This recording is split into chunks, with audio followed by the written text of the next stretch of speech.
अस्सलाम वालेकुम दोस्तों, एनएमडी का बिगर सोर्स पे मैं आपको खुशामदीद कहती हूँ। अगर आपको इस वीडियो की कोई भी चीज़ समझ आए तो प्लीज़ इस वीडियो को लाइक करें, अपने फ्रेंड्स फेलोज और उन स्टूडेंट्स के साथ इसको शेयर करें जो कोचिंग को अफोर्ड नहीं कर सकते। इसके साथ ही अगर आप हमारे चैनल पर नए हैं तो प्लीज़ हमारे चैनल को सब्सक्राइब कर दें, साथ ही बेल आइकन के बटन को प्रेस कर दें ताकि आपको हर नई आने वाली वीडियो का नोटिफिकेशन सबसे पहले मिले। आज जो टॉपिक आपसे मैं डिस्कस करने जा रही हूँ इसका नाम है लिपिड्स। लिपिड्स के हम कुछ एमसीक्यूज डिस्कस करेंगे। हमने पिछली वीडियोज़ में 100 एमसीक्यूज कंप्लीट कर लिए और 100 एमसीक्यूज हम आने वाली वीडियोज़ में डिस्कस करेंगे जो बायोलॉजिकल मॉलिक्यूल्स से रिलेटेड हैं। लिपिड्स के बारे में यहाँ पे लिखा है कि lipids heterogeneous group of organic compound है और ये फैटी एसिड से रिलेटेड होता है। यानी heterogeneous group of the compound related to fatty acids, उसे हम लिपिड्स कहते हैं। लिपिड्स के बारे में कहा जा रहा है कि लिपिड्स जब हाइड्रोफोबिक कंपाउंड के तौर पर एक्ट करता है तो वो सेलुलर मेम्ब्रेन का कंपोनेंट होता है। यानी हाइड्रोफोबिक कंपाउंड के तौर पर लिपिड जो है वो सेलुलर मेम्ब्रेन का हमारे पास कंपोनेंट है। एमसीक्यू नंबर 3 में कहा जा रहा है कि लिपिड्स की कौन कौन सी एग्जाम्पल्स, वैसे हमने लिपिड्स की बहुत सारी एग्जाम्पल्स डिस्कस की हैं, जैसे acyl cholesterol, waxes, phospholipids, terpenoids, steroids, prostaglandins. कुछ एग्जाम्पल जो हैं ये हमारे पास लिखी है पंजाब की बुक में, जहाँ पर लिखा है कि वैक्सीज जो होता है वो इंसेक्ट्स में एक्सोस्केलेटन के तौर पे काम करता है। क्यूटिन के बारे में हम पहले भी डिस्कस कर चुके हैं कि एडिशनल, यहाँ पे देखिएगा मैंने प्लस का साइन डाला है, प्लस का साइन जो था वो मैं ऐड के लिए डालती हूँ और IONL, तो एडिशनल ये साइन जो है वो मैं शॉर्ट वर्ड यूज़ करती हूँ। तो लिखा जा रहा है कि एडिशनल प्रोटेक्टिव लेयर है on the cuticle of epidermis of some plant organs, for example leaves, fruits and the seeds. तो क्यूटिन के बारे में हम पहले भी डिस्कस कर चुके हैं, ये लिपिड्स की कुछ एग्जाम्पल्स हैं। Waxes are widespread as protective coatings on fruits and leaves. Fruits और लीव्स में प्रोटेक्टिव कोटिंग के तौर पे जो है वो वैक्सीज यूज हो सकती हैं। एमसीक्यूज नंबर 5 में कहा जा रहा है कि waxes protect the plant from water loss and abrasive damage. Waxes जो होती है हमारे पास वो प्लांट को वाटर लॉस से भी बचाती हैं और एब्रेसिव डैमेज से भी बचाती हैं हमारे पास।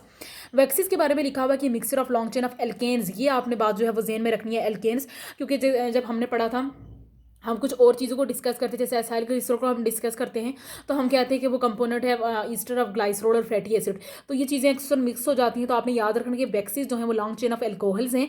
इनमें कार्बन एटम जो होते हैं वो C25 से लेकर C35 तक मौजूद होते हैं।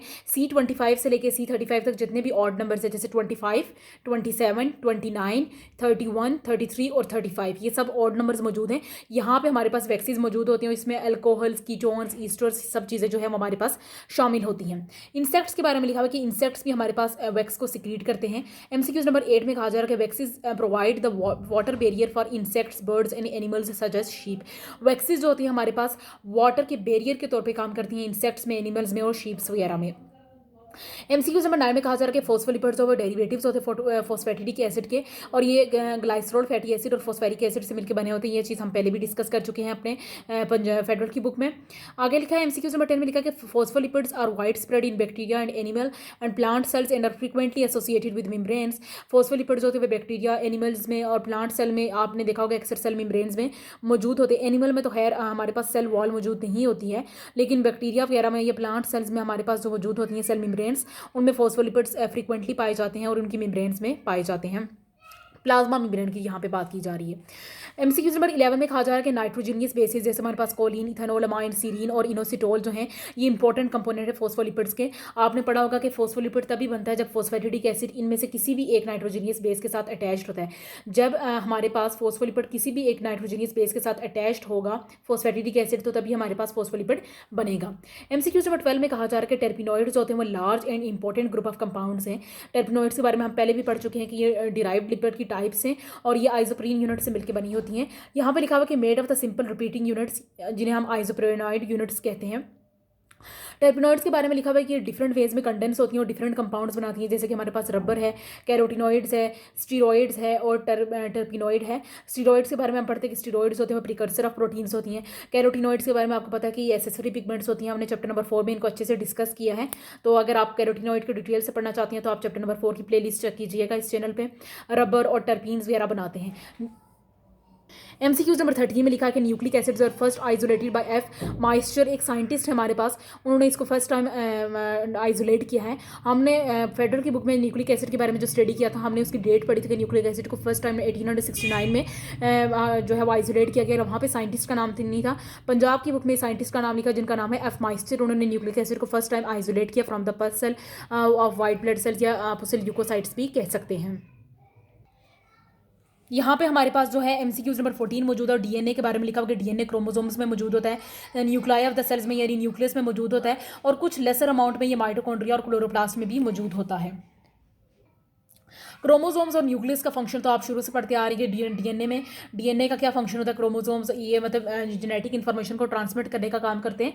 माइटोकॉन्ड्रिया और क्लोरोप्लास्ट को भी हम चैप्टर नंबर 1 स्टडी में कर चुके हैं कि वहाँ पे डीएनए का क्या फंक्शन होता है कि इनकी अपनी मेटाबॉलिक मशीनरी के लिए डीएनए, राइबोसोम्स, प्रोटीन्स वगैरह वहाँ पे मौजूद होते हैं माइटोकॉन्ड्रिया या क्लोरोप्लास्ट वगैरह में, तो डीएनए यहाँ पे मौजूद होता है। आरएनए के बारे में लिखा हुआ कि न्यूक्लियोलस में मौजूद होता है, राइबोसोम्स में, साइटोसोल में और स्मॉलर अमाउंट में other parts of the cell में भी ये मौजूद होते हैं। तो ओवरऑल ये आपके एमसीक्यूज में पूछा जा सकता है कि आरएनए और डीएनए कहाँ कहाँ मौजूद होते हैं। एमसीक्यूज नंबर 15 में कहा जा रहा है कि compound formed by combination of base and pentose sugar is called the nucleoside. ये चीज़ भी हम फेडरल की बुक में डिस्कस कर चुके हैं। हमने कहा था कि जब फर्स्ट नाइट्रोजनियस बेस जो है वो first carbon of pentose sugar के साथ रिएक्ट करती है तो हमारे पास न्यूक्लियोसाइड बनता है। एमसीक्यूज नंबर 16 में आपके पास बताया जा रहा है कि न्यूक्लियोसाइड और फॉस्फोरिक एसिड जो होते हैं उनके पास हम जब वो कंबाइन होते हैं तो हमारे पास न्यूक्लियोटाइड बनता है।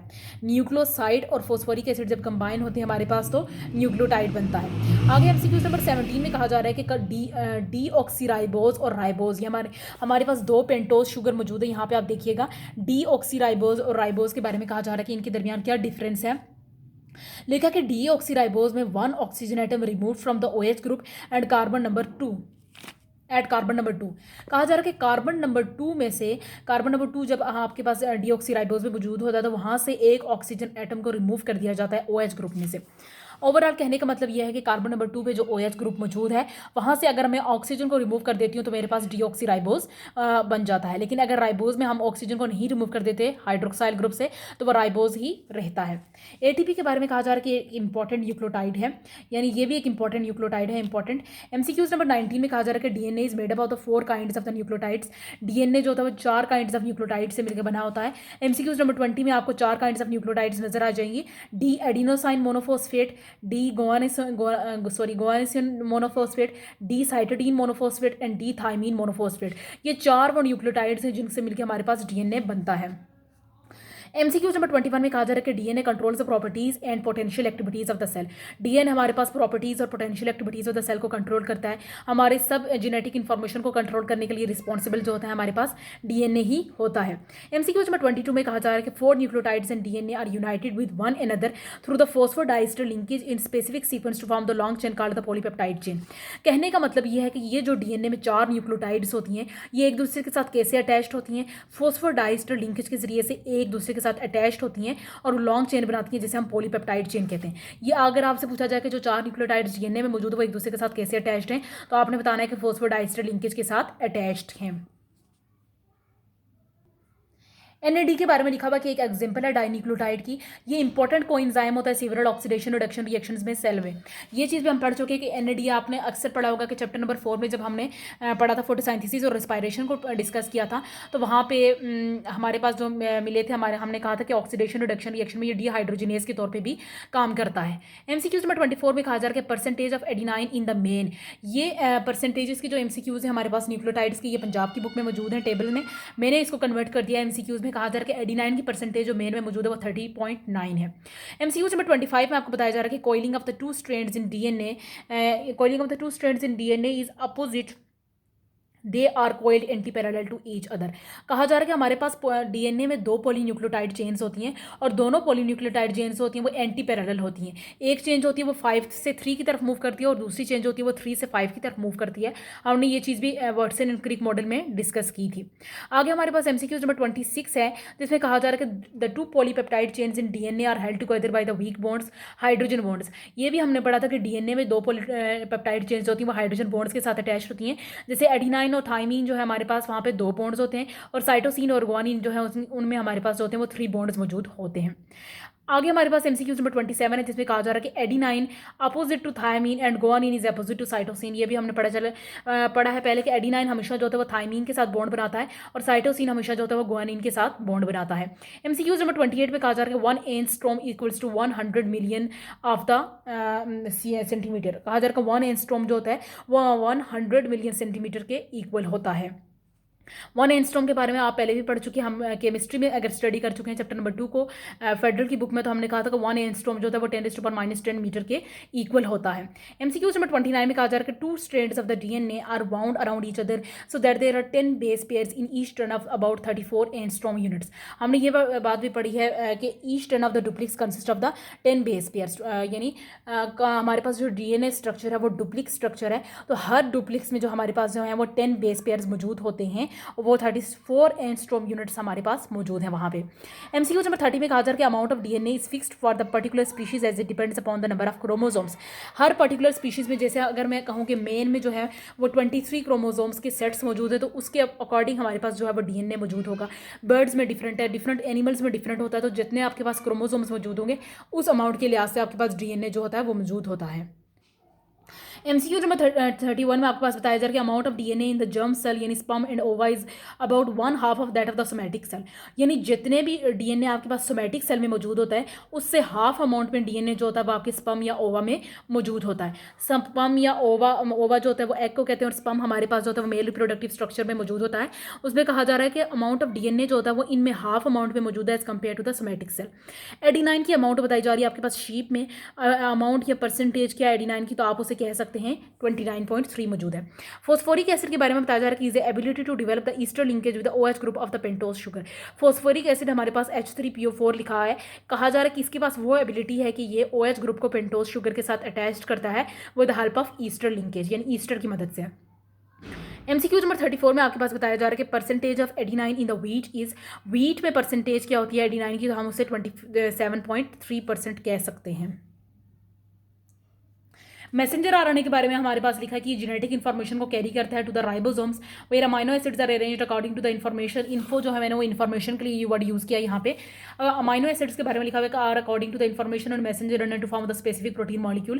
कहने का मतलब यह है कि मैसेंजर आरएनए जो था वो जेनेटिक इन्फॉर्मेशन को कैरी करता है from the nucleus to the ribosome, nucleus से राइबोसोम की तरफ जाते हैं हम साइटोप्लाज्म में, और हमारे पास अमाइनो एसिड्स जो होते हैं वो एक एक करके राइबोसोम पे अटैच होते जाते हैं और हमारे पास प्रोटीन का मॉलिक्यूल बन जाता है। एमसीक्यू नंबर 36 में आपके पास बताया जा रहा है कि transport RNA consist of the 10 to 20% of the cellular RNA. हम ये चीज़ पहले भी पढ़ चुके हैं, हमने पढ़ा था कि 80% आरएनए जो है हमारे पास राइबोसोमल आरएनए में मौजूद होता है। इसी तरह हमने उसकी कुछ अमाउंट 3 to 4% हमने जो पढ़ा था वहाँ पे वो मैसेंजर आरएनए के लिए पढ़ा, तो 10 to 20% हमारे पास जो होता है वो ट्रांसपोर्ट आरएनए में मौजूद होता है। एमसीक्यू नंबर 37 में बताया जा रहा है कि transport RNA picks up the amino acid molecule. Transport RNA जो है वो अमाइनो एसिड को पिक करते हैं और फिर उन्हें राइबोसोम पर ट्रांसफर करते हैं, जहाँ पे वो स्पेसिफिकली अरेंज होकर प्रोटीन बना सकते हैं। यानी आपके पास यहाँ पे 37 एमसीक्यूज में ट्रांसफर आरएनए का फंक्शन बताया जा रहा है, जहाँ पे वो अमाइनो एसिड को राइबोसोम पे शिफ्ट करके या ट्रांसफर करके हमारे पास प्रोटीन का मॉलिक्यूल बनाते हैं। एमसीक्यूज नंबर 38 में बताया जा रहा है कि 20 transport RNA for 20 amino acids in proteins. ये आपको बताया जा रहा है कि ट्रांसपोर्ट आरएनए जो होता है वो डायरेक्टली प्रोपोर्शनल होता है amount of the amino acid. यानी आपको पता है कि एक प्रोटीन को बनाने के लिए हमारे पास 20 अमाइनो एसिड्स मौजूद होंगे, तो एक प्रोटीन को बनाने के लिए जितने अमाइनो एसिड्स मौजूद होंगे इतने ही ट्रांसपोर्ट आरएनए मौजूद होते हैं। जितने से मुराद ये होता है कि 20 अमाइनो एसिड जो होते हैं ये अमाउंट फिक्स है, तो अगर 20 अमाइनो एसिड्स हमारे पास मौजूद होंगे तो 20 ही ट्रांसपोर्ट आरएनए मौजूद होंगे। अमाइनो एसिड की हमारे पास अमाउंट जो होती है यहाँ पे फिक्स होती है, ये आप याद रखिएगा। कहीं जगह पे थोड़ी सी चेंजिंग्स भी हैं, वेरिएबिलिटी आ जाती है कि 25 लिखा है, लेकिन आपको मोस्टली बुक्स में जो होता है वो 20 अमाइनो एसिड्स ही लिखे नजर आते हैं। देन आपके पास एमसीक्यूज नंबर 39 में बताया जा रहा है कि transfer RNA transfer the amino acid to the site where peptide chains are being synthesised. ये वही बात लिखी गई है जो आपने एमसीक्यूज नंबर 37 में डिस्कस किया कि ट्रांसफर आरएनए जो है वो अमाइनो एसिड को राइबोसोम पे शिफ्ट करके हमारे पास प्रोटीन को बनाने का काम करते हैं। प्रोटीन या पॉलीपेप्टाइड चेन या पेप्टाइड चेन, आप कुछ भी वर्ड यूज कर सकते हैं यहाँ पे। एमसीक्यूज नंबर 40 में कहा जा रहा है कि राइबोसोमल आरएनए जो है वो strongly associated with ribosomal protein where 40 to 50% of it is present. Ribosomal RNA जो है वो ribosome strongly associated with ribosomal protein. Ribosomal RNA असल में राइबोसोमल प्रोटीन का हिस्सा होता है या राइबोसोमल प्रोटीन पे मौजूद होता है, जहां पे राइबोसोमल आरएनए जो होता है वो 40 to 50% हमारे पास मौजूद होता है। एमसीक्यूज नंबर 41 में कहा जा रहा है कि राइबोसोमल आरएनए जो है वो प्रोटीन को बनाने का काम करता है। ये चीज़ हम जो है हमारे पास चैप्टर नंबर 1 में मैंने आपके साथ जब न्यूक्लियोलस डिस्कस किया था वहाँ पे भी मैंने आपको बताया था कि न्यूक्लियोलस एक हमारे पास नॉन मेम्ब्रेनियस स्ट्रक्चर है और इसमें राइबोसोमल आरएनए मौजूद है, जिसका फंक्शन है कि ये प्रोटीन को बनाने का काम करता है। एमसीक्यूज नंबर 42 में हमने डिस्कस किया कि on the surface of ribosome messenger RNA and transport RNA molecule interact to translate information from genes to the specific protein. कहा जा रहा है कि मैसेंजर राइबोसोम की सरफेस पे मैसेंजर आरएनए और ट्रांसपोर्ट आरएनए मॉलिक्यूल एक दूसरे के साथ इंटरेक्ट होते हैं, अटैच्ड होते हैं, और वो जो है वो स्पेसिफिक इन्फॉर्मेशन को जीन के में ट्रांसफर ट्रांसफर करके हमारे पास प्रोटीन बनाने का काम करते हैं। MCQ नंबर 43 में कहा जा रहा है कि all the 3 types of RNA are synthesised from the DNA nucleus and then moved out in cytoplasm to perform the specific functions. जितने भी आपने 3 RNA पढ़े, मैसेंजर RNA, राइबोसोमल RNA और ट्रांसपोर्ट RNA, ये सब के सब DNA में बनते हैं, DNA के न्यूक्लियस में बनते हैं और देन उसको साइटोप्लाज्म में ट्रांसफर कर दिया जाता है ताकि वो अपने स्पेसिफिक फंक्शंस को परफॉर्म कर सके। MCQ नंबर 44 में बताया जा रहा है कि DNA जो होता है folded back on itself to give the double helix structure.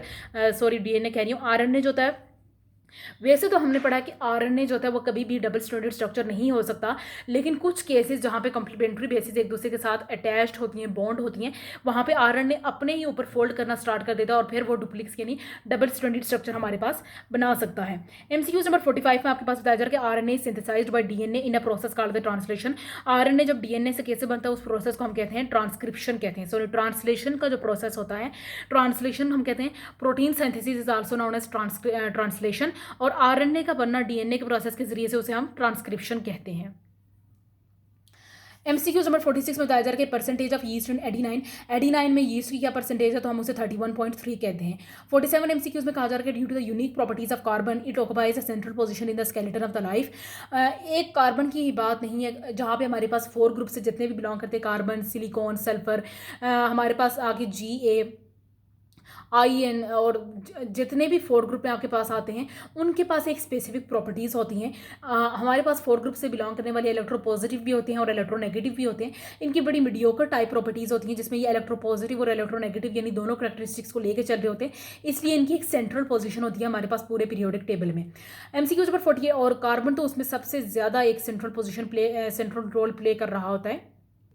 MCQ number 48 में बताया जा रहा है कि कार्बन जो है बेसिक एलिमेंट है तमाम ऑर्गेनिक कंपाउंड्स का। MCQ नंबर 49 में बताया जा रहा है कि कार्बन टेट्रावैलेंट होता है। वैसे अक्सर आपको केमिस्ट्री में ये लिखा नजर आता है कि कार्बन जो होता है वो डाईवैलेंट होता है, आपको नज़र जो होता है वो डाईवैलेंट आता है, लेकिन असल में कार्बन जो होता है वो टेट्रावैलेंट होता है। React with many other elements forming the covalent bond, बहुत सारे अदर एलिमेंट्स के साथ रिएक्ट करके ये कोवेलेंट बॉन्ड बनाता है। आपको याद है कि जब हमारे पास फर्स्ट, सेकंड और थर्ड ग्रुप जो होते हैं वो हमारे पास जब 6, 7 और 8 के साथ रिएक्ट करते हैं तो हमारे पास आयनिक बॉन्ड बनाता है, लेकिन 4th ग्रुप जो होता है वो हमारे पास कोवेलेंट बॉन्ड बनाने का काम करता है। MCQ नंबर 50 में बताया कि non-polar molecules are insoluble in water. They help to maintain the membrane which makes the compartments in cell. ये चीज़ हम पहले पढ़ चुके कि नॉन पोलर कंपाउंड्स इनसोलुबल होते हैं वाटर में और इनका फंक्शन क्या होता है कि कंपार्टमेंट्स बनाते हैं सेल में हमारे पास और मेंटेन करते हैं मेम्ब्रेन को। ये हम पिछले हाफ में डिस्कस कर चुके हैं, पिछले 100 वाले हाफ में। इसके साथ ही मैं अपनी वीडियो से इजाजत लेना चाहूँगी। उम्मीद है आपको ये टॉपिक अच्छे से समझ आ गया है। फिर भी अगर आपको कोई चीज़ समझ नहीं आती तो आप उसे कमेंट सेक्शन में पूछ सकते हैं और अपनी राय का इजहार भी कर सकते हैं। अगली वीडियो तक मुझे इजाज़त दीजिएगा। अल्लाह हाफिज़।